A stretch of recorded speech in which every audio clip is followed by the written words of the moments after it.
Encontrei esse fórum há pouco tempo e tenho pensado bastante se devo compartilhar esta história ou não.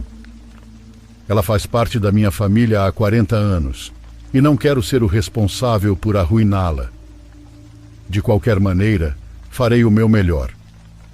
Quando terminarem de ouvi-la, talvez não pareça tão significativa, mas para nós ela nos marcou profundamente. A experiência foi vivida pelo meu avô e por isso dar forma a ela é uma grande responsabilidade para mim. Já faz 1 ano que ele faleceu e esta é a minha maneira de homenageá-lo. Vou chamar meu avô de Francisco para o bem da história. Ele nasceu em um pequeno povoado chamado Esquipata, na Bahia. Ele nos contava que viveu lá a maior parte de sua juventude durante os anos 40. Vivia com sua esposa e filhos em uma casa humilde de barro. Conseguia seu sustento fazendo trabalhos no campo e na construção para quem solicitasse e pagasse bem. Sempre que nos falava desse lugar, não economizava palavras para descrever o quão alegre e pacífico era.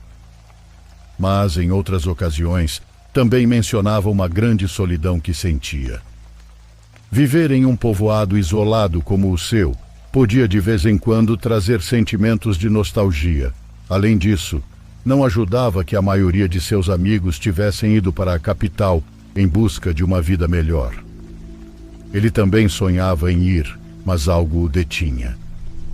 Cada vez que a ideia da mudança entrava em sua cabeça, era o medo, o maldito medo, ele dizia. Levaram 12 anos para se juntar aos amigos e abandonar com toda a dor do mundo o povoado e suas raízes. Os milhares de quilômetros de planície verde, que terminavam em morros verdes imensos, podiam ser avassaladores para quem nasceu na cidade. Mas, para os moradores dali, era algo tão comum quanto respirar. E como se o lado dele do campo não fosse suficiente para tirar o sono das pessoas da cidade, o povoado estava cheio de lendas que faziam qualquer um pensar 2 vezes antes de desafiar a força da natureza. Entre os conhecidos do meu povo, falavam-se de diversas criaturas e entidades fantasmagóricas. Essas eram as que rondavam os campos à noite, capturando viajantes desprevenidos que perdiam de vista o único caminho que conectava todas as comunidades. Uma dessas entidades chamava especialmente a atenção do meu avô e de toda a família. Não tinha nome nem se conhecia sua aparência. Alguns até duvidavam de sua existência, pois não havia testemunhas que a confirmassem.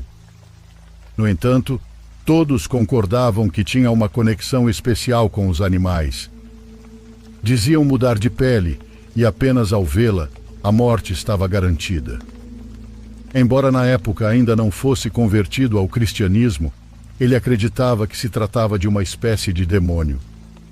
Seus pais conheciam pessoas que perderam familiares em circunstâncias misteriosas e sempre o advertiam sobre o perigo de andar sozinho no campo altas horas da noite. Lembro que ele sempre chamava a nova geração de tola pela leveza com que tratavam esses temas. Em uma ocasião, numa sexta-feira, após uma discussão com sua esposa, ele saiu de casa mais cedo do que o habitual. Planejava encontrar-se com um amigo para acertar a compra de um porco. A ideia era ir a uma fazenda localizada quase no fim do mundo onde ele trabalhava às vezes. Era um caminho longuíssimo e ele não podia se permitir chegar tarde de jeito nenhum. Eram tempos muito duros. Montado em seu cavalo, ele se assegurava de levar tudo o que precisava para sobreviver mais um dia no calor intenso que se aproximava. Enquanto amarrava suas bolsas, viu 2 pessoas conversando na entrada de uma das casas. Eram 2 irmãos que ele conhecia muito bem, 2 jovens que nunca conseguiram aprender nada na vida, apesar da ajuda que haviam recebido por anos da parte do meu avô. Era muito estranho encontrá-los acordados tão cedo, sabendo o quanto gostavam de viver às custas dos pais. Um deles, o mais velho, de nome Roberto, estava atrás da porta. José, o mais novo, estava fora. Ambos falavam em sussurros, então meu avô não ouviu bem o que diziam. Tentou cumprimentá-los sem fazer muito barulho, pois todos ainda dormiam. Ao ouvi-lo, os dois se sobressaltaram como se tivessem recebido um choque. Meu avô perguntou por que estavam acordados tão cedo, e a resposta ficou gravada em sua memória. Vamos trabalhar. Sem acrescentar mais nada, um se trancou e o outro entrou por um beco, desaparecendo na escuridão. Durante o resto do caminho, meu avô não pensou em outra coisa, senão nos irmãos. Passou toda a viagem entretido fazendo piadas sobre eles e contando-as para seu cavalo. Eram rapazes muito atrapalhados. Chegou à porta da fazenda quando o sol começava a surgir. Suas paredes eram de um tom avermelhado que, com os raios do sol, criavam um efeito que hipnotizava meu avô com apenas um olhar. Talvez isso tenha tornado suportável a espera de 1 hora pelo seu amigo Tinhão. Quando este chegou, não discutiram nem trocaram muitas palavras. Apenas trocaram os objetos de valor que tinham. Meu avô trocou um relógio simples, mas quando contava esta história, já não se lembrava o que recebeu em troca pelo acordo. Enquanto esperavam que as portas se abrissem para trabalhar, tentaram fazer conversa. Tinhão não deixava de falar sobre o trato que receberiam do Sr. Roque, o dono da fazenda. Essa era a conversa de todos os dias. Ninguém gostava do patrão. Contudo, ninguém se atrevia a levantar a voz e se rebelar. Limitavam-se a insultá-lo em voz baixa. Isso mudou quando Tinhão começou a falar sobre o quarto privado do velho. Todos sabiam que ele guardava objetos de valor como lingotes de ouro, joias e moedas. À medida que a conversa avançava, ficou mais claro para meu avô o verdadeiro motivo pelo qual Tinhão o havia chamado tão cedo. Quando chegou a vez do meu avô responder, ele disse que sim, sem pensar muito no que poderia acontecer. Ele tinha problemas financeiros há algum tempo. Sua esposa havia dito naquela manhã que já não havia mais nada para comer, e ele precisava arriscar para conseguir um futuro melhor para sua família. Ele precisava de mais dinheiro e o patrão era mão de vaca e não pagava no dia certo. Era uma lógica muito simples, mas o ajudou a se motivar e a ignorar qualquer remorso moral. No entanto, isso não duraria muito tempo. Após pular a cerca com a ajuda de seu amigo, a culpa e a vergonha o preencheram como nunca antes. Era um medo que ele nunca havia sentido, pois sempre foi conhecido como um homem de bom coração, honesto e um exemplo para toda a família e comunidade. Ele sentiu que todo o trabalho para construir essa reputação estava desmoronando. Ainda assim, continuava a repetir para si mesmo que o que fazia não era tão errado, ou pelo menos não tanto. Isso tudo por conta das coisas que o patrão lhe havia feito passar. Quando chegou ao quarto do Roque, abriu uma das janelas com total facilidade e, sem pensar 2 vezes, pegou o primeiro objeto que viu. Rapidamente deixou tudo como encontrou e correu de volta. A adrenalina o fez pular a cerca sem nenhuma ajuda. Tinhão, empolgado, pediu para ver o que ele havia trazido. Meu avô abriu o punho, revelando um pequeno crucifixo de ouro maciço, com uma correntinha também de ouro. Parecia uma espécie de colar. Tinhão, que era cristão, ficou em silêncio, e seu olhar ficou repentinamente sério. Ele disse ao meu avô que poderia ficar com ele e se sentou para esperar que abrissem o portão. Meu avô guardou o colar no bolso. Eles não voltaram a se falar pelo resto do dia. Todo o tempo que passaram na fazenda, enquanto cavavam sulcos e cuidavam dos jardins, meu avô foi atormentado pela ideia de que o colar caísse do bolso e fosse descoberto. Seus amigos notaram que ele estava tão mal e pensativo que parecia doente, mas era apenas um mal-estar causado pelo medo. Ao final da tarde, meu avô foi o primeiro a montar no cavalo e sair da fazenda. Estava aliviado por ter sobrevivido ao martírio e não esperou que seus amigos o acompanhassem, como de costume. Estava desesperado para chegar em casa o mais rápido possível. No caminho de volta, sentiu um pouco de esperança pelo futuro e começou a fazer planos para empenhar o crucifixo.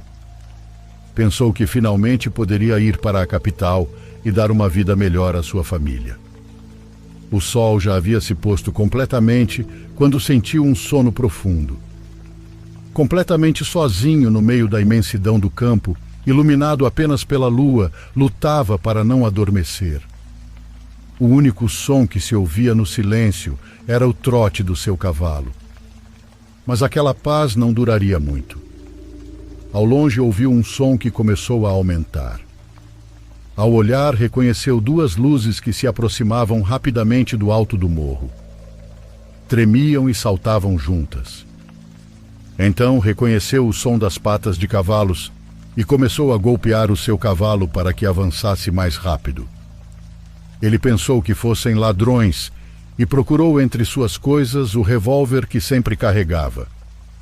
No entanto, a silhueta das pessoas logo o alcançou, apesar do desespero do seu cavalo que tentava fugir. Neste momento da história, meu avô levantava o cabelo para mostrar a cicatriz que tinha na cabeça e dizia: "Um desses malditos me acertou com um pedaço de pau cheio de pregos na cabeça. Me bateu tão forte que me deixou essa cicatriz." Atordoado pelo golpe, meu avô não percebeu que havia caído do cavalo, que se afastava correndo na escuridão da noite. Um dos homens desceu e se aproximou do meu avô, que pensou que seria morto e tentou lutar, mas o sujeito o segurou e, em seguida, se aproximou o outro para ajudá-lo. Eles o acalmaram com sons semelhantes aos que fazem para os animais e então tiraram as máscaras. Meu avô finalmente se acalmou ao perceber que eram os irmãos de mais cedo, seus colegas. Eles não deixaram que se levantasse quando tentou. Roberto então o advertiu para que parasse de resistir. "Calma, Frederico", disse ele. "Não vamos te fazer mal, só queremos suas coisas, depois as coisas que estão na sua casa." Meu avô lançou vários insultos entre dentes. Louco da vida, viu como pegavam seus pertences e os colocavam nos cavalos. Quando começaram a montar, meu avô finalmente disse: "Vou fazer com que vocês sejam presos. Vocês vão ver, vão para a cadeia." Eles não se importaram com sua ameaça e apenas riram dele. Meu avô jogou uma pedra com tanta força que fez um dos cavalos relinchar. Isso foi o suficiente para que os irmãos saíssem correndo com seus animais. Quando meu avô se levantou e tentou alcançá-los, eles desapareceram em questão de segundos. Meu pobre avô não parou de persegui-los por várias horas, na esperança de alcançá-los, mas suas energias se esvaíram até que só pôde caminhar, ainda gritando insultos para os dois, amaldiçoados, como ele dizia. Abandonado à própria sorte, se protegeu do frio da noite do jeito que pôde. Sabia que, se continuasse no caminho, eventualmente chegaria em casa. Calculou que levaria algumas horas até a entrada do povoado. Meu avô dizia que nunca se sentiu tão mal. Não podia fazer nada. Se corresse, poderia acabar com as poucas energias que lhe restavam, e se voltasse para a fazenda, estaria abandonando sua família. Ele então caminhou como pôde, sem perder de vista o horizonte. Embora a raiva pelo que havia acontecido lhe desse força para continuar, logo começou a notar algumas coisas sobre o lugar onde estava. Os sons do vento, combinados com alguns ruídos de animais, aumentavam seu temor e o faziam tremer mais do que o frio. Tentando aquecer as mãos, encontrou o crucifixo no bolso e o tirou para observá-lo. Meu avô dizia que olhar para o objeto roubado só o deixava mais triste. Uma eternidade depois decidiu lançá-lo longe e caiu exausto. Com o rosto no chão já por algum tempo, ouviu um ruído à distância. Levantou-se imediatamente para ver do que se tratava. O som se repetiu e ele olhou em todas as direções. Era um som suave, como um sussurro, que facilmente poderia ser confundido com o vento, mas havia algo diferente nele. Sentiu que o ruído era provocado por algo vivo. Prestou mais atenção e, finalmente, distinguiu o que dizia. O sussurro chamava seu nome. Frederico, Frederico.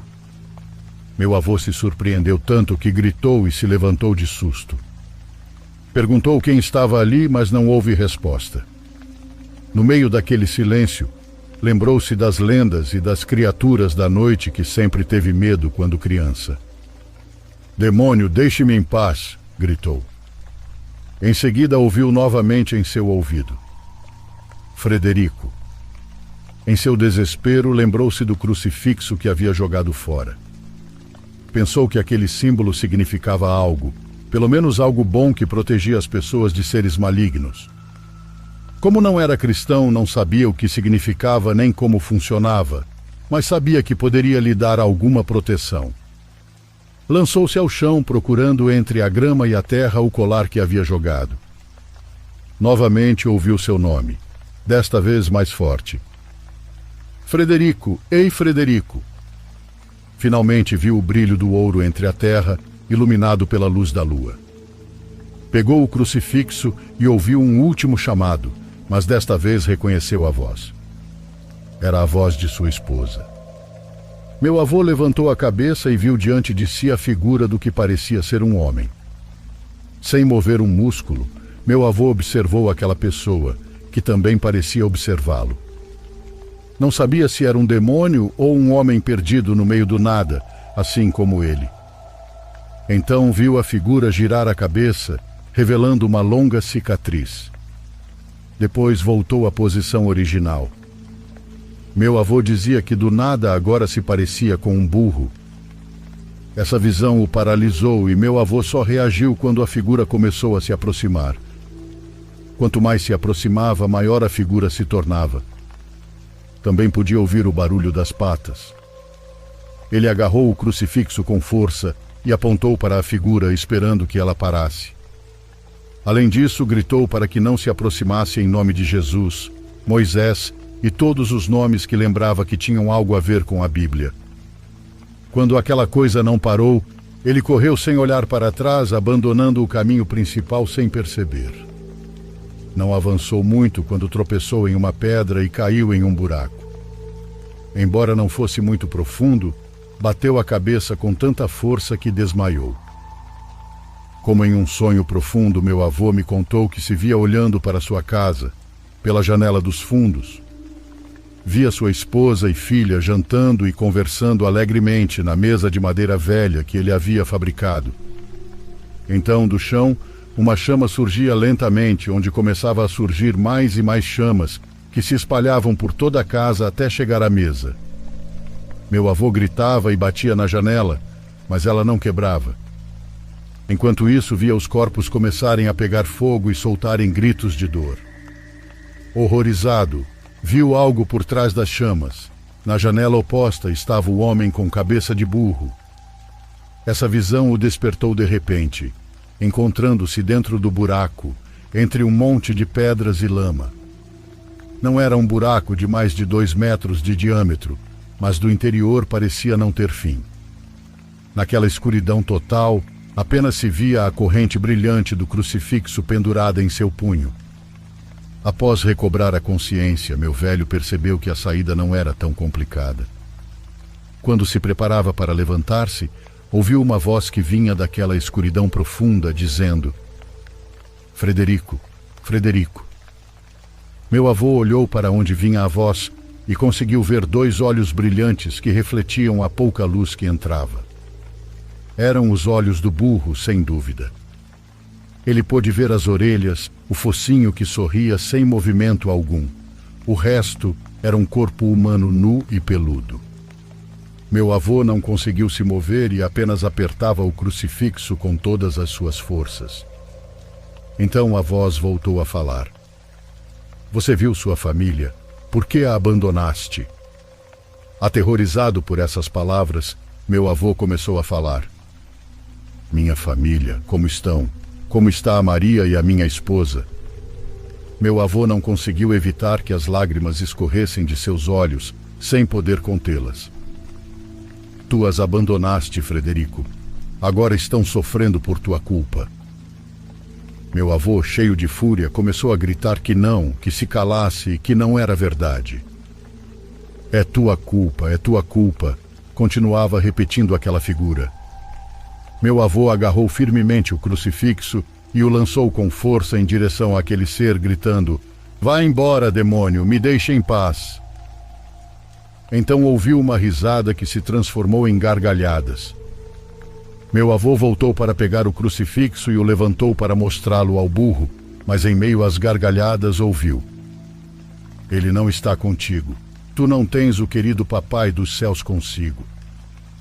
Ao ouvir isso, meu avô correu para um canto que vinha observando há algum tempo, enfiou as mãos na terra e subiu com todas as suas forças até conseguir sair daquele inferno.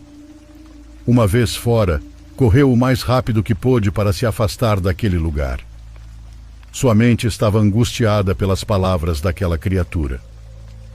Meu avô dizia que tentava ignorar, mas nada que saísse da boca daquilo podia ser bom. No entanto, isso não significava que não pudesse ser verdade.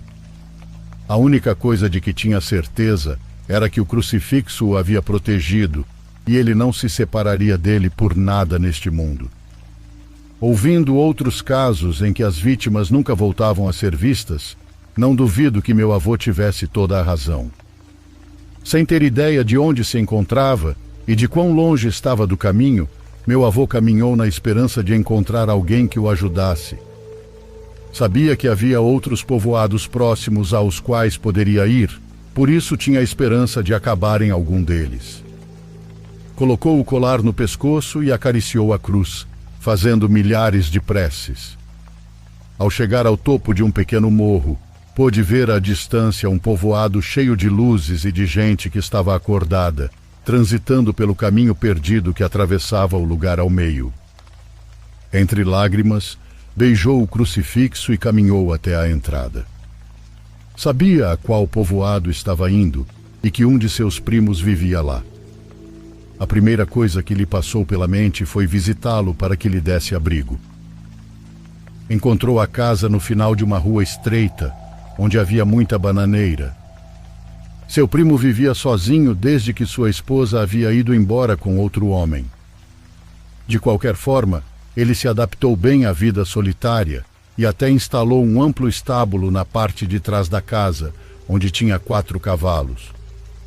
Bateu na porta por um tempo e, como ninguém respondeu, meu avô decidiu entrar pelo lado do estábulo, confiando que seu primo entenderia a razão. Assim que pulou a cerca, foi recebido por um empurrão. Seu primo o estava ameaçando com uma arma até que percebeu quem era.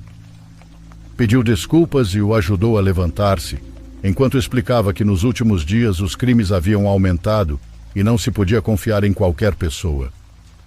Meu avô não podia evitar pensar nos irmãos que o haviam roubado. Muitas vezes ouvi dizer que uma parte dele ainda estava furiosa com eles, mas outra sentia pena e decepção. Fazendo-o entrar em casa, seu primo perguntou o que ele estava fazendo ao visitá-lo tão tarde e sem avisar. Meu avô, para não parecer louco, apenas respondeu que alguém o estava seguindo e que poderia ser perigoso. Moisés pegou uma arma e imediatamente trancou com segurança as portas e janelas. Já havia lidado com vários casos semelhantes, enfrentando ladrões da região. Sem mais comentários, disse-lhe que os irmãos da família Souza o haviam atacado e que estavam indo para sua casa fazer o mesmo com sua família. Não me surpreende, respondeu seu primo. Sempre foram desse tipo de gente, herdaram isso do pai deles. Em outra ocasião, meu avô havia tentado defendê-los, mas o tempo era crucial e ele preferiu implorar que lhe emprestasse um cavalo. Seu primo respondeu que tudo bem, desde que não o traísse. No momento em que abriu a porta do estábulo, alguém bateu na porta principal. Ambos ficaram em alerta, esperando qualquer coisa. As batidas soaram novamente, só que agora nas paredes. Eram 2 batidas curtas, mas fortes, que fizeram a parede inteira tremer. O primo apontou para o som, mas as batidas mudaram de lugar e se ouviram em outra parede. Meu avô engoliu o terror que sentia e acariciou sua cruz. Então pegou o bastão do pilão e, naquele momento, ouviu as mesmas batidas atrás de si. Vinham da porta do estábulo. Quando meu avô olhou, viu o rosto do homem burro, sorrindo do outro lado dos vidros da porta. Imediatamente ouviu: Frederico, Frederico. Do susto deu um salto para trás e caiu de costas. Lá está ele, disse seu primo. Este, recarregando sua arma, abriu a porta com um chute e o que encontrou do outro lado congelou seu corpo. Todos os cavalos estavam em suas baias, só que com as cabeças inertes saindo das portas, banhadas em uma poça de sangue. Meu avô sempre me disse que nunca viu uma expressão de terror como aquela em ninguém mais. Foi como se o próprio Moisés, seu primo, tivesse morrido junto com seus cavalos. Moisés soltou sua arma e se deixou cair no chão. Meu avô o viu chorar enquanto se arrastava para acariciar seus animais, como se estivesse hipnotizado. Após um momento de silêncio, ouviu a voz sair do fundo do estábulo. Por que abandonas tua família?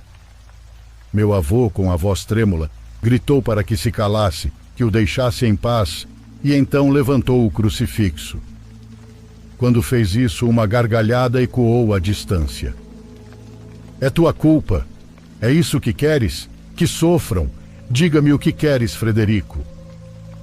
Tentando ignorá-lo, meu avô se levantou do chão, pegou a arma que seu primo havia deixado e a escondeu em suas calças para voltar à rua. Havia uma pequena igreja na praça central do povoado que ele nunca havia visitado. Sabia que seu primo era cristão e a visitava frequentemente, então pensou que talvez fosse bem recebido por aqueles que estavam lá dentro. Ao chegar, encontrou uma senhora na porta e perguntou, com a pouca voz que lhe restava, se havia alguma maneira de falar com um sacerdote, que era uma questão de urgência e queria vê-lo pessoalmente. A princípio, a senhora se recusou, mas ao saber que era parente de Moisés, mudou de ideia. Disse-lhe que entrasse e esperasse em um dos bancos. Dentro daquela igreja, sentiu-se mais seguro do que nunca, vendo a cruz gigante e o Cristo pendurado nela. Após alguns minutos, a senhora voltou acompanhada por um homem idoso, vestido com camisa e calças folgadas. Meu avô o havia imaginado diferente, mas não teve dúvidas de que era quem procurava. Quando se sentaram para conversar, meu avô contou sobre o demônio que o havia perseguido a noite toda. O padre não o interrompeu até que ele terminasse de contar tudo. No final, disse que estava feliz por ele ter chegado à casa de Deus, são e salvo, e por ter tido a coragem de pedir ajuda. Também lhe fez saber que o que estava vivendo era comum entre os habitantes e que com a bênção correta poderia se libertar daquele ser. Meu avô se alegrou ao ouvir isso, mas seu sorriso desapareceu quando o sacerdote disse que precisava fazer contato com o demônio primeiro. Diga-me, filho, há maneira de invocá-lo aqui? Ele está contigo? Pode vê-lo. E assim o encheu de perguntas o padre, e meu avô, sem saber muito bem o que fazer, levantou-se e agarrou o crucifixo. Pensou que por alguma razão o burro achava graça ele ter aquilo. Sempre zombava quando lhe mostrava. Zombava de que havia roubado. Parado frente ao sacerdote, o levantou e esperou que algo acontecesse. E como imaginou, uma risada macabra começou a se ouvir, ecoando por todo o interior da igreja. Olhando para o padre, ele se certificou de que ele também tivesse ouvido. O padre confirmou, e naquele momento seu olhar desviou para as costas do meu avô. Em um segundo, sua expressão mudou de séria para uma cara de horror. Com a mão trêmula, apontou para algo enquanto balbuciava como se tentasse dizer algo. Meu avô, consternado pelo olhar do sacerdote, não se atreveu a virar. Ele fechou os olhos e ouviu o sacerdote dizer com voz trêmula: Meu Deus, meu Deus. Meu avô virou lentamente em direção ao altar e o que viu nunca conseguiu tirar da cabeça. Na cruz, o Cristo crucificado havia perdido a cabeça e em seu lugar estava a cabeça de um burro sorrindo, respirando como um ser vivo. O padre correu cambaleando até um canto da igreja e trouxe um recipiente cheio de água benta. Começou a lançar água benta na figura profanada de Cristo. saia daqui, eu ordeno!" A risada daquela criatura não parava e chegou ao ponto em que o sacerdote ficou sem forças e, como se sua alma tivesse abandonado o corpo, caiu no chão. Mais uma vez, aquela criatura começou a falar com ele. "Abandonar sua família? Isso é o que você quer?" "Quero que vá embora", respondeu meu avô. "Sua família sofre, Frederico." Cansado da voz, ele procurou a arma em seus bolsos e decidiu atirar na estátua, mas quando levantou os olhos novamente, ela havia voltado ao normal. Na entrada, um jovem o viu apontando a arma e gritou com todas as suas forças: Aqui está o que saiu da casa de Moisés." Meu avô lembrou que esqueceu de fechar a porta principal e saiu por outra que estava nos lados. Enquanto se esgueirava pelos becos entre as casas, tentou cobrir o rosto para que não o reconhecessem. Quando chegou à rua, encontrou um jovem alimentando seu cavalo. Segundo meu avô, o rapaz parecia simpático e com muita pena fez o que tinha que fazer. Correu em direção ao jovem e deu um forte golpe em sua cabeça que o deixou inconsciente no chão. Tentou acalmar o cavalo para montá-lo e viu que o grupo que o perseguia estava se aproximando. Alguns estavam a cavalo e outros a pé. Conseguiu subir e de um golpe lançou o cavalo para fora do caminho, pensando que poderia despistá-los na escuridão. Embora tenha estado assim por um bom tempo, podia ver algumas luzes o perseguindo. Isso não importava para ele. Continuou até que nenhuma luz fosse visível. Já cansado, avançou sob a chuva que começou a cair. Isso era suportável, desde que o burro não aparecesse. Tudo o que desejava era descansar, mas para sua má sorte voltou a ouvir aquela risada que vinha de todas as partes ao mesmo tempo. Em seguida, passos de cascos se aproximaram e pararam na frente dele. Quando meu avô levantou a cabeça, havia um burro comum olhando para ele. Por um momento não soube o que pensar, até que o animal abriu a boca e disse o nome dele. Meu avô já estava cansado de tudo, não aguentava mais aquele tormento. Seu tempo acabou. Agora que terminou, diga-me, o que você quer? Então meu avô, sem hesitar, respondeu: Quero salvar minha família. Quero pegar esses malditos que me roubaram. Muito bem, disse o animal. Confie em mim. Feche os olhos. Meu avô bocejou, fechou os olhos e deu um golpe no cavalo para que avançasse. Ele me disse que em um segundo suas forças se recuperaram e o sono foi desaparecendo aos poucos. Sentia-se tão vivo que até o medo havia sumido. Continuou avançando com os olhos fechados, confiando na palavra daquela criatura. Deixando-se levar pelo cavalo, que começou a correr em alta velocidade pela planície. Permaneceu nesse estado por um tempo que lhe pareceu uma eternidade, mas no final valeu a pena. Em um ponto sentiu que o cavalo pisava em um terreno diferente e familiar. Era o terreno pedregoso. A partir daí, pôde guiar o cavalo até sua casa sem abrir os olhos, como o burro havia ordenado.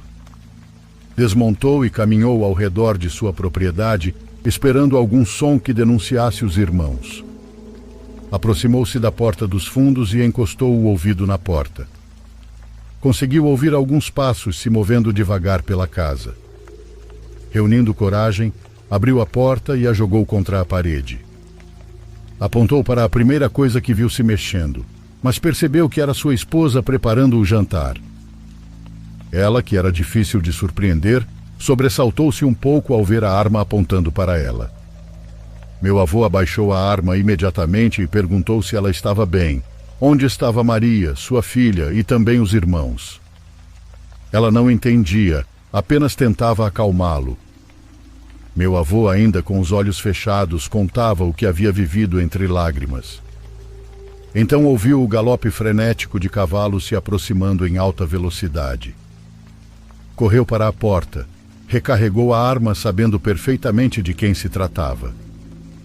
Pela janela, viu os dois irmãos a poucos metros tossindo de tanto rir. Meu avô esperou que chegassem à porta para surpreendê-los. Um dos irmãos bateu e gritou: "Maria está acordada?" Com isso, meu avô saiu de um salto apontando sua arma. João estava apavorado. "O que você queria dizer à minha filha, desgraçado?" disse ele sem parar de apontar. "Nós estávamos apenas brincando, não é, João?" João, que era o mais intimidado pela arma, não disse sequer uma palavra, apenas assentiu. Meu avô, com os olhos fechados, se aproximou deles e os fez avançar até o meio da rua. "Ajoelhem-se aqui, demônios." Os irmãos se ajoelharam e começaram a chorar. Vários vizinhos saíram para ver pelas janelas o que estava acontecendo. Sua esposa, vendo o que estava prestes a acontecer, tentou raciocinar com meu avô. Dizia que eram apenas dois meninos que não sabiam o que estavam fazendo. Mas meu avô não parava de apontar para suas cabeças. Meu avô contava que naquele momento não ouvia nada. Era como se houvesse algo dentro dele. Queria matar os dois, mas algo o deteve. Não soube dizer se foi sua esposa ou apenas o choro dos rapazes. De qualquer forma, ele se alegrava por não ter manchado as mãos de sangue. Assustava-se ao pensar o que teria acontecido se tivesse feito o contrário. Finalmente, meu avô abriu os olhos e estava consciente do que estava acontecendo. Ele me contava que, no momento em que abriu os olhos, sentiu como se estivesse prestes a morrer. A culpa o inundou e ele compreendeu qual era a verdadeira intenção do demônio e até que ponto ele havia se rebaixado. Cansado de tudo, caiu no chão e não lembrava mais do que aconteceu naquela noite. Os dias seguiram e passaram normalmente. Ele passou os primeiros dias trancado em seu quarto, deitado em sua cama, sendo cuidado por sua esposa e filha. Embora ele tentasse contar o que havia acontecido, elas mudavam o assunto ou simplesmente se afastavam. Ninguém acreditava no que ele dizia e não queriam que aquelas más energias permanecessem na casa. No entanto, meu avô não deixou de contar a história aos seus amigos mais próximos, mas sempre recebia zombarias. Nunca conseguiu convencer ninguém. Eu faço questão de acreditar nele, pelo menos para honrar sua memória de alguma forma. Os irmãos desapareceram dias após o encontro com meu avô. Dizia-se que, assim como ele, eles se isolaram em casa por vários dias. Ninguém sabia como conseguiam comida ou sustento. Um dia, o pai dos rapazes os visitou de surpresa. Não estava ciente dos rumores que corriam sobre os dois serem delinquentes. Quando não os encontrou dentro, chamou as autoridades locais, que eram quase inexistentes naquela época. Apesar de muitas pessoas se unirem à busca, não conseguiram localizá-los e os declararam mortos. Cerca de um mês após o ocorrido, um velho que vivia sozinho na encosta de um morro os encontrou em sua fazenda. Foi numa manhã em que saiu para alimentar os animais.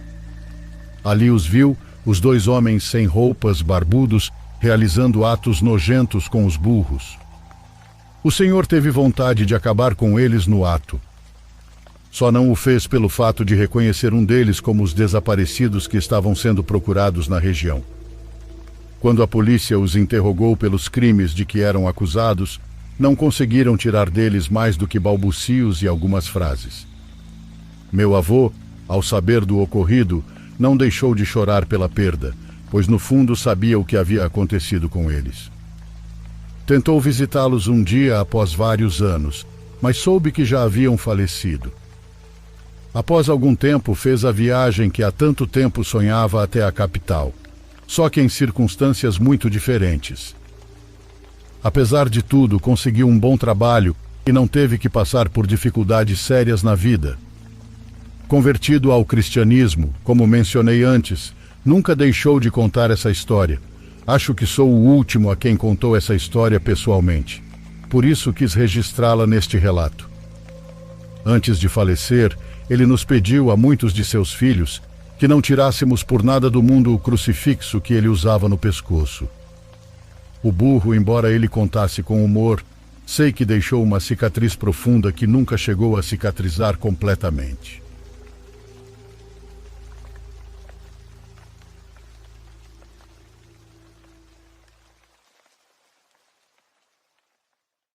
Por favor, curta e se inscreva se você estiver gostando. Agora continuamos.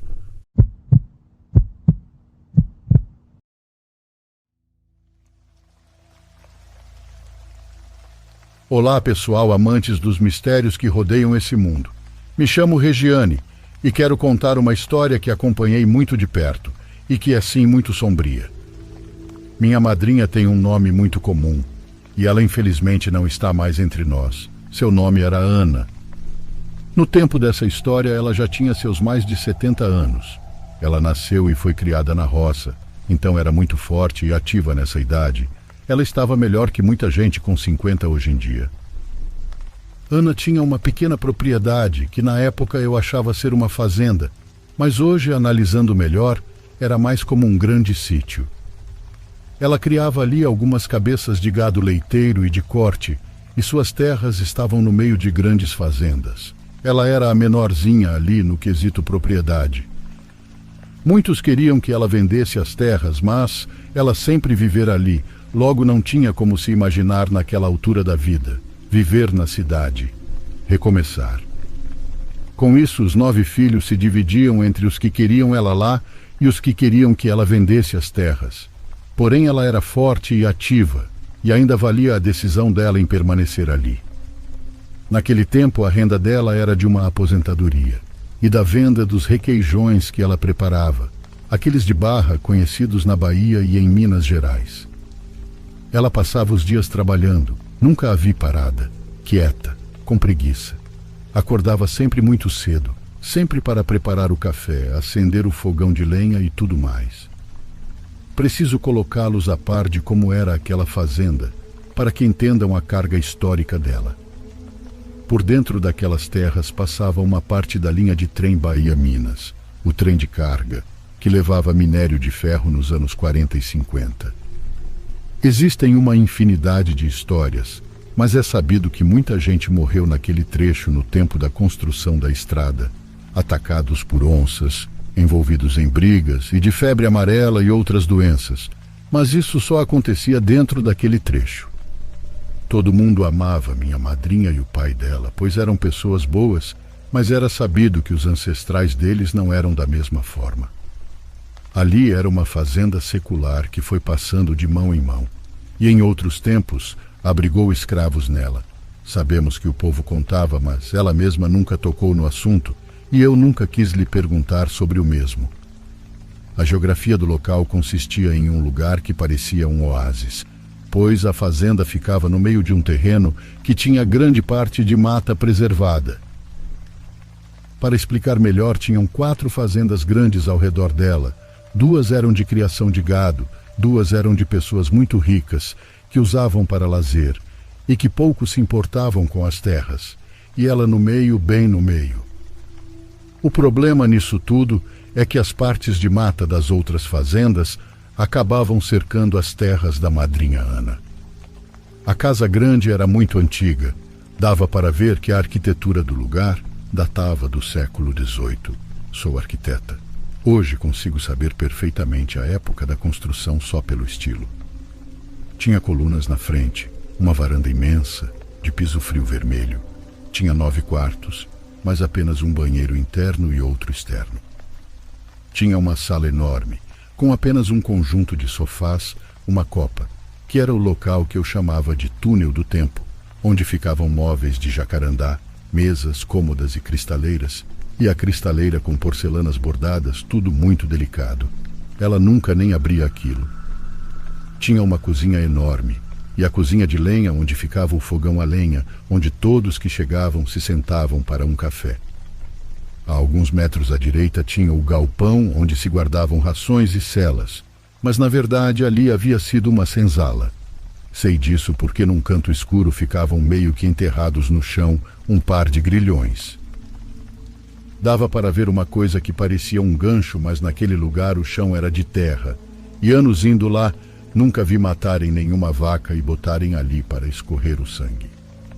Sempre que faziam isso era num espaço no curral, uma espécie de abatedouro improvisado.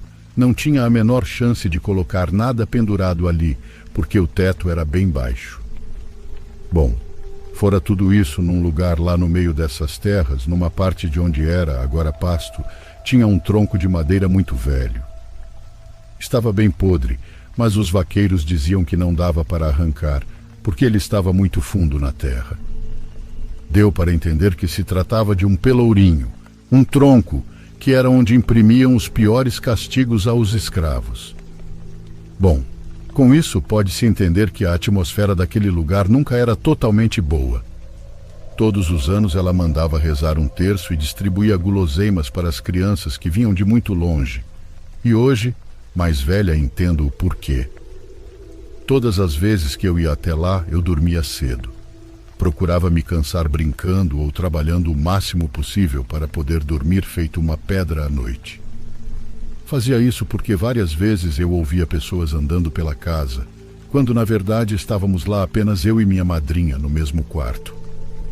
Certa noite cheguei a ouvir alguém conversando bem baixinho e tremi tanto que achei que ia desmaiar de medo. Mas eu nunca dormia sozinha, então tudo bem. A casa era grande e cheia de móveis, mas parecia que existia um eco ali dentro. Não sei explicar, só sentia que tinha alguma coisa além de nós andando pelos corredores. Fora que lá às 16 horas já estava escuro por conta da mata. E os pássaros? O que falar dos pássaros cantando no meio daquele silêncio mortal todos os dias? Era muito sombrio, e não ouso nem falar de quando o vento assobiava. Mas agora que sabem do passado da fazenda, de como a casa era sombria, vamos ao dia do fantasma. Minha madrinha tinha apenas um empregado, o Tonão. Ele tirava o leite pela manhã e trazia, depois ia cuidar dos cavalos ou mexer na terra, e às 15 horas voltava com a segunda remessa do leite. Lavava tudo, e às 16 todos íamos jantar. Às 19 já estávamos todos dormindo, sendo que esse peão ficava num quartinho nos fundos da casa.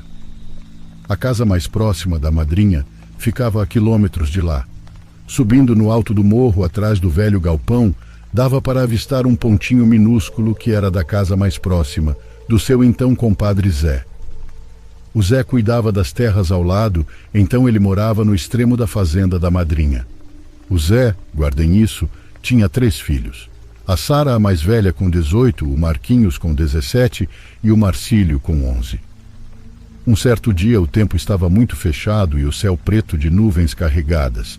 Parecia que ia desabar um belo temporal, mas a madrinha não se preocupou, pois seu fiel escudeiro estava com ela, o Marcílio. Marcílio era uma criança que desde muito pequeno era muito feminino. Ele desde sempre imitava a Shakira e tinha voz aguda. Até o jeito dele andar era realmente feminino, e ele era só uma criança, mas isso deixava o pai dele uma fera. Peão e ignorante, o Zé vivia malhando aquele menino na taca, batia nele à toa por tudo, e não escondia que a raiva dele era o filho ser daquele jeito. Para fugir dos maus tratos do pai, Marcílio ficava mais tempo na madrinha, ajudando ela com a casa, os quitutes e fazendo tudo para ela, inclusive companhia. Naquela sexta-feira tudo parecia como de costume. Eles haviam comido a sopa que a madrinha preparava e às 18 entraram para dentro de casa e fecharam as portas. Já estava tudo muito escuro e a madrinha foi tomar banho para ir dormir. Quando estava no banho, as luzes começaram a piscar e o chuveiro quente perdeu a força e ela percebeu que a ventania lá fora estava sacudindo os cabos. Ela se apressou em sair e se trocou rapidamente. O menino assistia TV distraído e ela procurou velas nas gavetas da cozinha e levou para o quarto, pois sabia que poderiam ficar sem luz e caso precisassem seria bom ter as velas ao alcance das mãos. Foi aí que as luzes começaram a piscar e caiu a força pela primeira vez, mas em alguns segundos ela volta e ilumina toda a casa. Mas um barulho forte vem do lado de fora, lá do velho galpão. Assustado, o menino solta um grito e corre para longe da TV. A luz volta a piscar e ouvem passos ao redor da casa. A madrinha ficou com medo, nervosa e com respiração entrecortada. Ambos ficam imóveis e em silêncio na sala, quando a porta da sala começa a levar batidas fortes. Eram batidas fracas, e que foram ficando mais fortes e mais fortes a ponto de a porta tremer e as chaves que estavam na fechadura caírem no chão. O menino abraçou com força a madrinha. A luz caiu de vez e as batidas na porta pararam. Passos caminharam até a janela do quarto e voltaram a bater. Lágrimas surgiram no rosto da senhora Ana enquanto o menino a empurrava para trás. A janela batia e era pressionada para dentro com tanta força que parecia prestes a se abrir e quebrar. Eram janelas e portas de madeira antiga que naquele dia estavam trancadas com 2 voltas de chave e um trinco de metal. Porém, do nada, as batidas pararam. Tateando com a vela na mão, a madrinha, tremendo muito, não conseguia acender. Foi quando o menino tomou-lhe as velas e o fósforo e acendeu, trazendo uma fagulha de luz para a escuridão da sala. O menino sussurrou: "Dona Ana, cadê Tonão? Vamos gritar por ajuda." "Ele foi para a cidade, atrás de rabo de saia. Toda sexta ele vai." Ela respondeu. A chama da vela tremeu e ouviram uma voz dizendo: "Um fantasma quer uma alma." O medo era tanto que a senhora perde o controle das pernas e fraqueja sendo apoiada pelo menino. Assustado, ele olha por toda a parte sem enxergar muito no escuro. Uma nova batida na porta é ouvida, mas agora tem um som estridente. É quando a lâmina velha de um facão passa pela fresta da porta, no intuito de verificar se tem alguma tranca interna. Um fantasma quer uma alma. O pânico domina os 2 acuados, e a senhora Ana quase perde os sentidos. Chora e se desespera. "Oh, meu Deus, me ajuda!" Ela grita e sua voz quase não sai. "Vai embora daqui, vai embora!"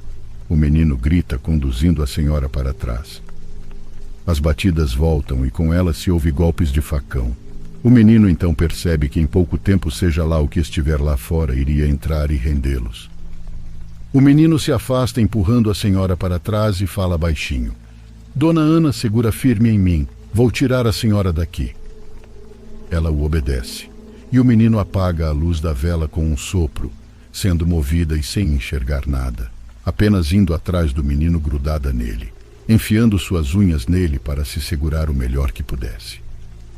Aproveitando os barulhos da batida na porta, o menino encontra a janela e a abre devagar. A janela range pesada, mas nada é ouvido. Ele então faz um calce para a senhora se segurar no parapeito da janela e pular para fora da casa. A casa tinha enormes janelas, mas elas eram baixas. Do parapeito ao chão dava 1,5 metros. Dona Ana passou e ficou imóvel, e quando o menino saiu, a porta da sala se rompeu e uma sombra preta entrou pela sala escura. Os pratos e enfeites caíam no chão e se quebravam, as panelas caíam, as portas batiam, e a chuva desceu fria. De dentro da casa ouvia-se os gritos: "Eu vou matar vocês, eu vou levar uma alma hoje." O menino segurou a senhora pelo braço e foram saindo devagar pela lateral da casa até alcançarem os pés de jaca e entrarem por dentro das árvores grandes, chegando ao riacho. De lá o menino olha e não ouve mais batidas nem barulhos. Tudo está escuro e silencioso. Ele atravessa o riacho, que tinha água cobrindo apenas os tornozelos, e saem na chuva, caminhando até a casa mais próxima, onde pedem ajuda. Os 2 homens que estavam lá saem com uma espingarda e uma foice e vão até a casa. Quando chegam, espiam um pouco e são surpreendidos pela volta da luz. Nisso, quando entram na casa, lá está o Marquinhos, filho do Zé e irmão do Marcílio, caídos no chão com uma roupa preta e um facão na mão. Os homens o amarraram e chamaram o pai dele, contaram a história ocorrida com a madrinha e o menino. E quando o Marcos acordou, ele não lembrava de nada. Bateram na cara dele e perguntaram o que ele queria roubar lá, se estava atrás de dinheiro. Mas ele dizia que não sabia do que estavam falando, que ele tinha ido à cidade beber e que desceu na fazenda, muito bêbado, e para não apanhar, resolveu dormir no galpão. O rapaz foi espancado e todos afirmavam que ele estava mentindo, alegando que seu objetivo era roubar a senhora para comprar drogas e cachaça. Mesmo sofrendo agressões, Ele nunca mudou sua história e teve que fugir de lá para evitar ser morto pelos filhos da madrinha, que ameaçavam pegá-lo. Ele partiu para se refugiar com um tio, chorando muito e insistindo que não sabia, nem se lembrava de nada daquilo.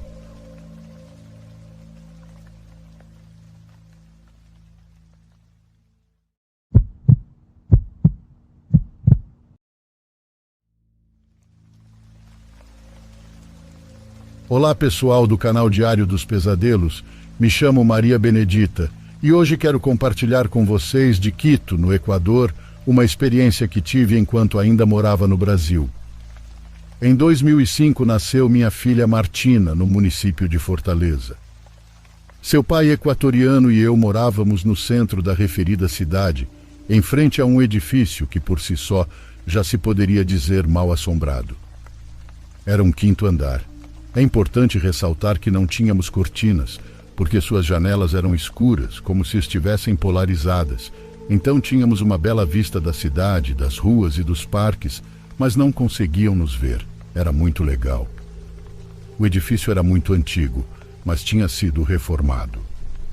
Nosso andar era o único habitado do apartamento, pois todos os demais eram consultórios médicos, que encerravam as atividades às 7 da noite, horário em que nos deixavam sozinhos, apenas acompanhados pelo Cuco, porteiro do prédio. A parte horrível desta história começa quando minha filha tinha 2 ou 3 semanas de vida. Tínhamos 3 quartos, um deles usávamos como sala para se assistir televisão. Lá tínhamos um móvel, com uma televisão grande, uma janela enorme, que nos dava uma vista espetacular, pois estando no andar mais alto, nada bloqueava a visão ao nosso redor. Uma noite, estávamos sentados no sofá desta sala. Garcia, meu marido, estava no computador e eu assistindo TV quando de repente começamos a ouvir um som se aproximando, como se alguém quisesse tentar acalmar nosso bebê, que estava a apenas 1,5 metro de nós, no berço. Virei-me para olhar para o meu marido, pensando que talvez ele pudesse estar reproduzindo um vídeo no computador, mas não. Pausei a TV e o som voltou.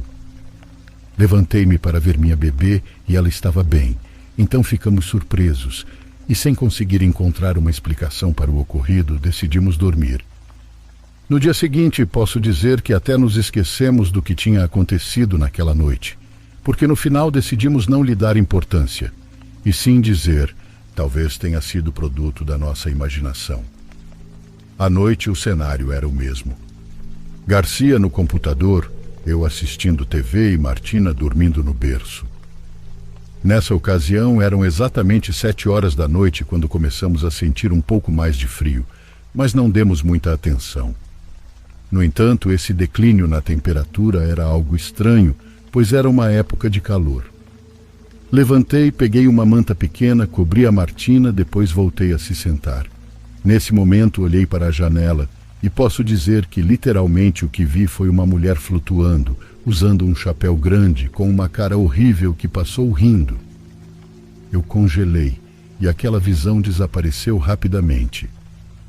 Naquele momento, a verdade é que pensei que estava tendo alucinações.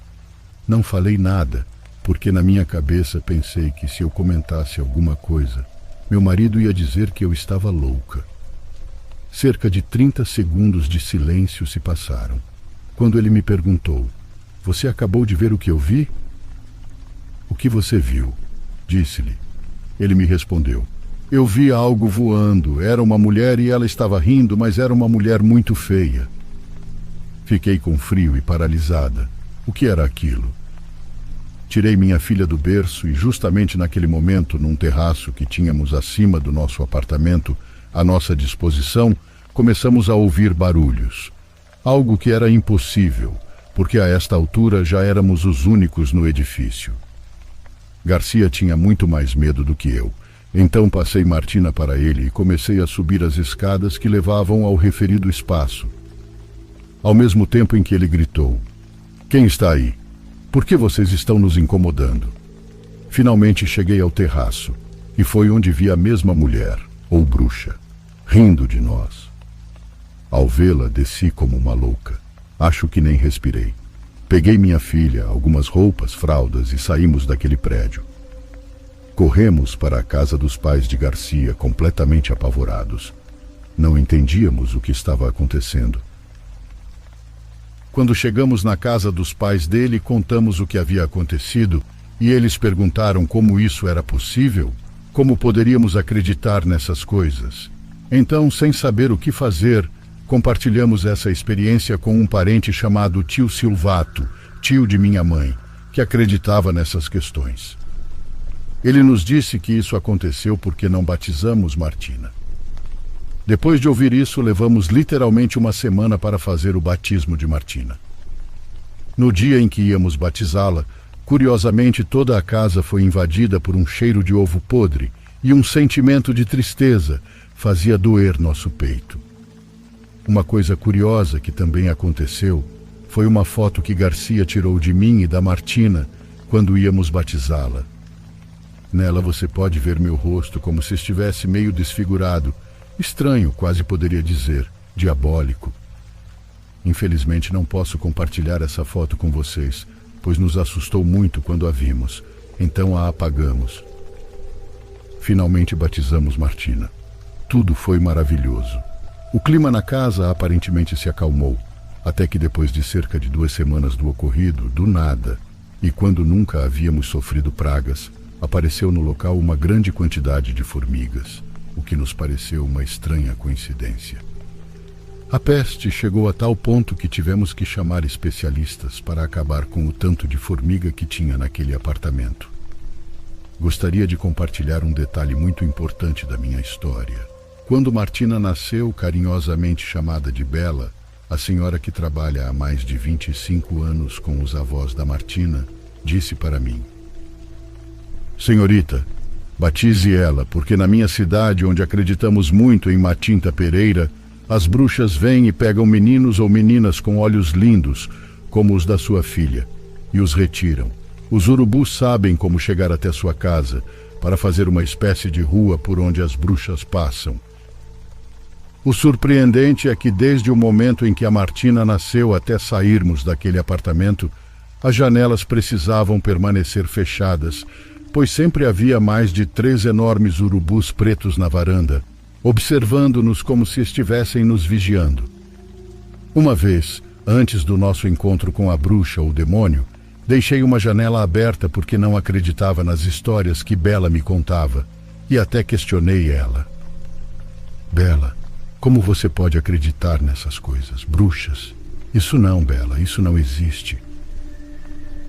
Naquela noite, com a janela aberta, antes de batizar a Martina, fui até a cozinha, e quando retornei, um urubu estava tentando agressivamente entrar pela janela. Felizmente, consegui fechá-la a tempo e afastá-lo. Mais tarde, entendi o que Bela estava dizendo e percebi que suas tradições eram verdadeiras. Por isso, aconselho a todos, especialmente as futuras mães que estão me ouvindo, a batizarem seus filhos imediatamente, porque, de fato, as bruxas existem, ou sejam lá o que for, existem.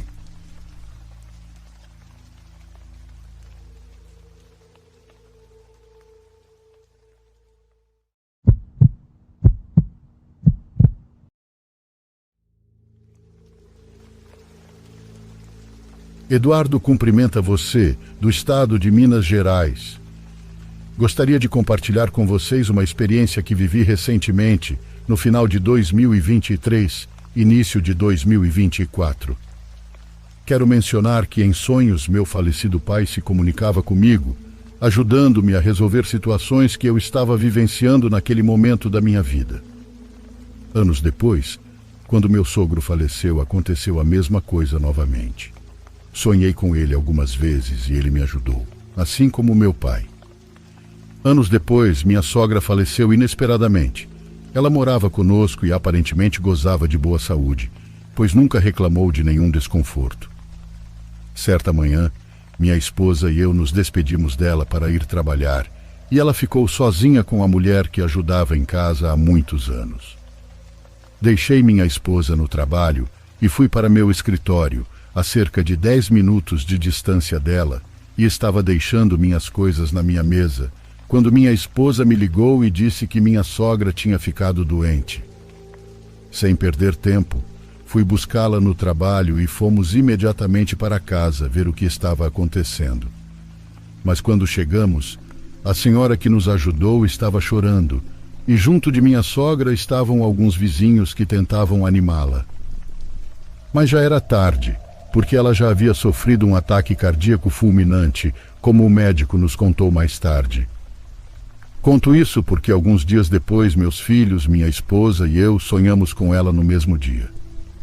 Ela estava feliz, radiante, e uma forte luz branca a rodeava, e com um grande sorriso ela nos cumprimentou e nos disse que tudo ia ficar bem. Foi como um sonho coletivo, pois todos sonhamos a mesma coisa. Acho que de alguma forma ela se despediu de nós, já que não teve tempo, pois partiu tão inesperadamente. Compartilho tudo o que foi dito acima com você para contextualizar o que aconteceu comigo recentemente. Margarete, minha mãe, minha chefe, como eu carinhosamente a chamava, era uma guerreira, daquelas mulheres fortes, batalhadoras, mulher da roça, assim como meu pai. Eles se casaram em Limeira, interior de São Paulo, onde meu pai nasceu. Eles juntos tiveram 14 filhos, 5 meninas e 9 meninos. Eu era o 13º e obviamente tiveram muitos netos, bisnetos. Ela sempre esteve atenta a todos e principalmente aos seus 14 filhos. Infelizmente, aos 85 anos, sofreu um acidente no quadril e a partir daí nunca mais conseguiu andar. Passou o tempo confinada a uma cadeira de rodas, algo que a consumia a cada dia que passava, pois era tão independente, forte em todos os sentidos, e nunca se adaptou realmente à sua condição, e a partir daí teve muitos altos e baixos na saúde. Mesmo com tudo isso acontecendo, ela sempre esteve ao nosso lado. Sempre nos aniversários, Natal, eram organizadas comemorações com todos os irmãos, sobrinhos, etc. Éramos como 3 gerações unidas celebrando. Seu 91º aniversário não foi exceção. Novembro de 2023. Ela vinha apresentando alguns problemas de saúde, mas estava estável. Tudo ia bem até que, depois de comer, ela passou mal e a levamos para deitar. Então decidimos que lá no quarto dela, ela sopraria as velas e foi assim. Todos nós cantamos os parabéns para ela e ela soprou a vela. Alguns dos meus irmãos, assim como eu, moram fora da cidade dela e outros até fora de Minas Gerais, em estados diferentes. No início de dezembro daquele mesmo ano, minha chefe adoeceu, então tiveram que interná-la. O médico disse que tinham que operá-la, algo fora de cogitação. Minha mãe, lúcida, se opôs e pediu para que fosse levada para casa. Ela sempre foi muito atenta a tudo, mas naquele momento até meus irmãos já viam que a hora dela se aproximava. Fora que minha mãe já pedia para meu pai vir buscá-la, então todos nós começamos a chegar na casa dela, para ficar com ela. Tenho certeza que cheguei no dia 12 de dezembro. Já estávamos todos lá, só faltava minha irmã que morava em Belo Horizonte, mas ela chegou no dia 13. Nesses 2 dias, todos os seus filhos e descendentes estavam com ela, até que na tarde do dia 13, assim que ela viu que estávamos todos lá, ela decidiu que era sua hora. Com um sorriso no rosto, ela saiu para estar ao lado do meu pai. Obviamente doeu muito, mas sabíamos que era o que ela queria há anos. Ela já não aguentava mais estar nesse mundão velho. Nós não temos noção, mas 90 anos pesa muito. Voltando à realidade, no meu caso, eu estava obcecado em que minha mãe me visitasse em meus sonhos, assim como meu pai e meus sogros, para vê-la mais uma vez, e isso simplesmente não aconteceu. No meu luto, continuei chorando por ela, esperando que ela se manifestasse de alguma forma. Até que uma vez tive que ir para sua cidade, e meu irmão me deixou ficar no quarto de minha mãe com todas as coisas dela, exatamente como havia deixado. Você ainda podia sentir o cheiro dela no ar, nos lençóis, no banheiro. Era como se estivesse lá. A noite caiu e fui me deitar na cama. Apaguei a luz e comecei a olhar meu celular. Não percebi que horas eram, mas deviam ser por volta das 10 da noite. Só então ouvi meu irmão entrar no banheiro. Assim que ele saiu e fechou a porta, senti um cheiro forte de perfume. A primeira coisa que pensei foi que meu irmão havia borrifado um spray e o quarto se encheu do perfume. Era como se eu estivesse com isso no nariz. Foi nesse momento que reconheci o cheiro. Era o cheiro do perfume da minha mãe. Era como se eu a tivesse bem ao meu lado e eu perguntei: "É você, mãe? Você está aqui comigo?" E a resposta dela foi uma segunda onda de perfume. Foi um ir e vir do seu aroma, no qual eu disse a ela que estava bem e que esperava que ela estivesse calma e em paz com meu pai. Durante aquele vai e vem, aquele aroma floral que minha mãe usava, de repente o cheiro que se apegou ao meu nariz foi o cheiro de podridão. Parecia que tinha um animal morto no quarto há dias. Eu saí e perguntei ao meu irmão se ele também sentia, se ele havia feito algo na casa, mas ele olhou para mim e me disse que não sentia nada, que não tinha nada na casa. Fui ao banheiro e lá fiquei com aquele cheiro horrível no nariz. Assim que abri a porta, aquele cheiro desapareceu completamente, como mágica. Eu já não sabia no que pensar, mas o sono bateu e eu fui me deitar. E juro, foi a pior noite de sono da minha vida. Durante toda a noite sentia algo me observando ao lado da cama, algo que exalava aquele mesmo cheiro. Além disso, tive pesadelos nos quais não conseguia acordar. Sempre que pedia ajuda à minha mãe ou a Deus no sonho, algo que não consigo recordar me abria de cima a baixo com uma serra. Acordei como num despertar quando meu irmão derrubou o canecão de ferver água para fazer café. Assim que me levantei, a primeira coisa que percebi foi que toda a cama estava encharcada de suor. Eu estava completamente molhado e no travesseiro havia a marca de uma mão, como se tivesse passado a mão no carvão e colocado no travesseiro. Mesmo aquilo tendo me dado um pavor inexplicável, não tem muito mais o que contar. Nunca mencionei a ninguém o que aconteceu naquela noite e também nunca mais desejei receber os mortos em meus sonhos. Saudações de Eduardo Carreto, Minas Gerais.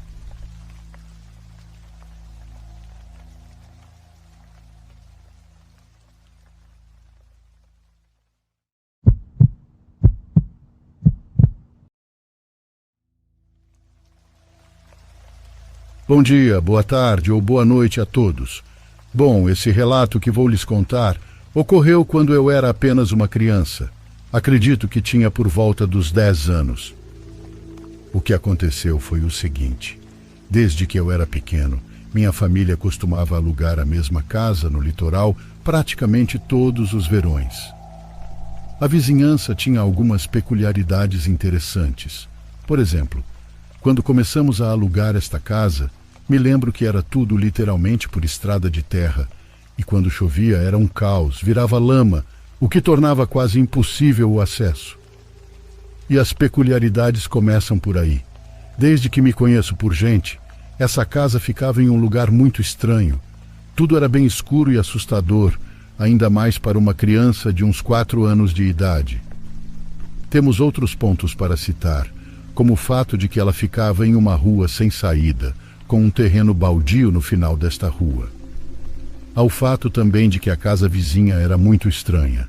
Nunca vimos ninguém nessa casa. E pasmem, a luz da garagem sempre ficava e sempre ficou acesa, até o ano de 2022, quando foi a última vez que alugamos aquela propriedade. Impressionantemente, essa lâmpada nunca queimou, e se queimou, não vimos trocar. No entanto, era impossível que isso tenha ocorrido. O locador disse que ele só havia visto os donos no local umas 2 ou 3 vezes, há muito tempo.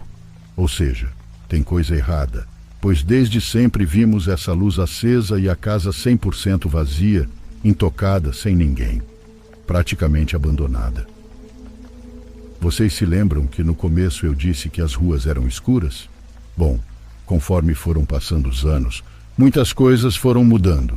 A rua de terra agora era asfaltada e construíram uma residência onde era o terreno baldio. Mas o local nunca ficou melhor iluminado, o que por si só é assustador. E mesmo depois de mais velho, ainda assim era aterrador. Bom, vou lhes apresentar os participantes dessa história. Primeiramente eu, que, como disse, nessa época devia ter meus 10 anos, meu primo, que sempre viajou comigo, e devia ter seus 8 anos, e minha avó. Minha avó é sensitiva, ela consegue ver, ouvir coisas com uma clareza que só sendo ela mesma para entender. Ela sempre foi muito supersticiosa também. Ela costumava falar e alertar as coisas com uma certeza assustadora. E além disso, ela sempre foi uma pessoa que a energia de tudo ao redor era lido por ela. E para ser sincero, não faço a menor ideia de como isso funciona. Até hoje, nós, os netos, temos um certo medo, pois tudo o que ela fala que vai acontecer, realmente acontece. Então ela nos protege de tudo com muita antecedência. Nessa viagem, tínhamos acabado de chegar na casa. Arrumamos as coisas para dormir, pois já era plena madrugada, e os adultos estavam bem cansados. Já eu e meu primo, como crianças enérgicas, não queríamos dormir, mas futuramente conseguimos pegar no sono. Avançando um pouco nessa madrugada, nossa avó estava observando a rua pela janela do quarto em que estávamos dormindo. Eu achei estranho, me levantei e perguntei o que estava acontecendo. Ela me disse para ficar em silêncio, apenas ouvir o que se passava. Acredite se quiser, havia um som meio agudo muito ao longe. Como estava com sono, estava prestando pouca atenção no som, porém o som foi se aproximando muito lentamente e começamos a entender o que era na realidade. Nos parecia ser um uivo, mas ainda estava longe o suficiente para confundir os nossos ouvidos. Logo após isso, meu primo acordou e minha avó o chamou para que pudesse acompanhar aquele som, bela avó querendo assustar os netos. Mas aconteceu que esse uivo ficou em um tom tão agudo que mesmo de longe ficava um som ardido. Em seguida, o suposto uivo simplesmente sumiu. Depois de uns 5 minutos, um pouco mais ou um pouco menos, a idade em que isso aconteceu não me deixa lembrar esses mínimos detalhes. Então, depois desses 5 minutos, ouvimos passos pesados no início da rua, caminhando até o fim, até o terreno baldio. Ficamos escondidos apenas olhando pelas frestas da cortina persiana. Eu acho que nunca vi uma criatura tão estranha em toda a minha vida, talvez algo parecido em videogames. Basicamente era uma criatura com pelos exageradamente pretos, era tão escuro quanto uma sombra, mas dava para notar que a tal criatura estava olhando para a nossa direção, como se estivesse enxergando através da persiana. Os olhos eram humanos mesmo, por isso eu digo que esse ser era estranho. Se fosse um lobisomem, acredito que teriam olhos amarelos, vermelhos ou qualquer outra cor, mas eram olhos humanos, o que tornava ainda mais assustador. Ele tinha os passos muito pesados e altos, não consigo nem explicar ou exemplificar como eram. A criatura não ficava em pé, pelo menos, não até onde eu tenha visto. Meu primo, de 8 anos, começou a chorar de medo e tivemos que ajudar ele a se recuperar e parar de chorar. Voltamos a observar a criatura e vimos ela caminhando até o terreno baldio, com muita desconfiança de nossos olhares. Assim que saiu de nossa visão, depois de entrar no terreno, simplesmente todos os sons que a criatura fazia cessaram e qualquer informação visual que tínhamos sobre aquele ser tinha acabado. Essa foi a primeira e última vez em que vi a minha avó realmente assustada com algo ligado ao sobrenatural. Isso é algo assombroso e esquisito, lembranças de infância que nunca sairão da cabeça. Muito obrigado pela atenção de todos.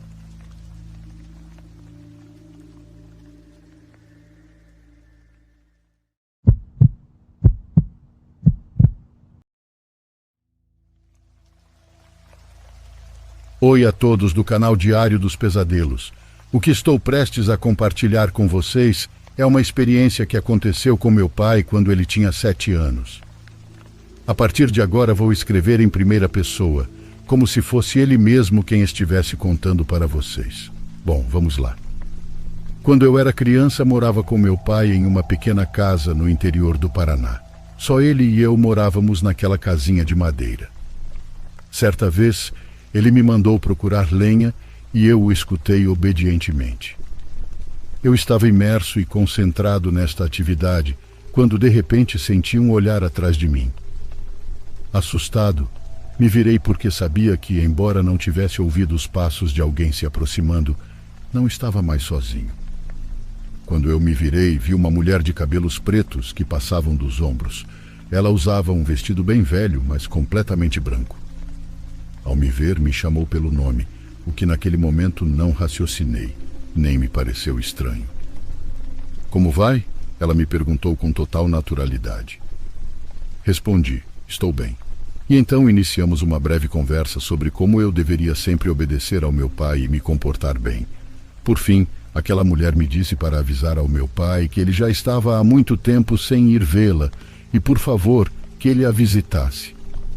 Um momento depois, ela me disse que já era tarde para estar fora de casa, sozinho, e que era para eu pegar as toras e ir para casa. Escutei a senhora. Abaixei-me por um momento para pegar a lenha que havia recolhido. E quando olhei novamente, ela simplesmente havia desaparecido e me vi novamente sozinho, no meio da floresta. Ainda tentando descobrir como a mulher havia sumido daquele jeito, fui para casa. Ao chegar, compartilhei com meu pai meu recente encontro e os detalhes dele. Ele me ouviu com atenção e, quando terminei, meu pai não disse nada de relevante. Foi praticamente como se ele tivesse ignorado tudo que presenciei. Então continuamos com a nossa rotina. E na manhã seguinte ele me disse: venha, me acompanhe. Saímos da nossa casa e seguimos em direção à cidade. Estávamos passeando em uma floricultura e ele comprou algumas flores, coisa que nunca havia visto ele fazer. De repente, numa total aleatoriedade, estávamos no cemitério local, o mesmo onde eu nunca havia ido. Entramos e fomos em direção a uma sepultura em específico. Ao chegar, senti um forte calafrio que me invadiu, e minhas pernas ficaram bambas, quase a ponto de me deixar cair, pois naquele túmulo havia uma fotografia, e nela pude ver claramente que aquele retrato era da mesma mulher que conheci no dia anterior, na floresta. Meu pai me disse que era o túmulo de minha mãe, aquela que havia perdido a vida ao me dar à luz. Ele disse que a tristeza era tão forte para ele que preferiu nunca falar comigo a fundo sobre o assunto. Para melhor compreensão da história, devemos também levar em conta que isso aconteceu há muitos anos, quando as fotografias não eram tão comuns e também eram caras, portanto aquela era a única imagem da minha mãe, e meu pai havia providenciado para que ela enfeitasse seu túmulo.